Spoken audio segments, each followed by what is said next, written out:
அங்கே இருப்பேன். மற்ற மனைவிமார்கள் விளங்கிக் கொண்டார்கள்.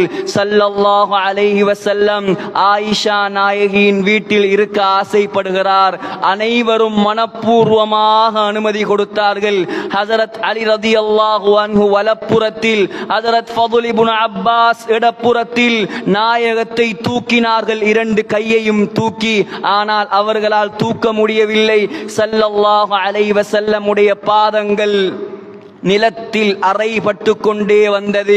நிலத்தில் அறைபட்டவராக ஹஜரத் ஆயிஷா ரலியல்லாஹு அன்ஹா அவர்களின் வீட்டுக்கு வந்து சேர்ந்தார். கணவனின் நிலை கண்டு கவலை கொண்ட அன்னை ஆயிஷா ஹஜரத் ரசூலுல்லாஹி ஸல்லல்லாஹு அலைஹி வஸல்லம் அவர்களை படுக்கையில் படுக்க வைத்துவிட்டு குல் சூரா 3ஐயும் ஓதி நபிகள் நாயகத்தின் கையில் ஊதி நாயகத்தின் உடம்பில் எல்லாம் தேய்த்து விட்டார்கள். ஸல்லல்லாஹு அலைஹி வஸல்லம்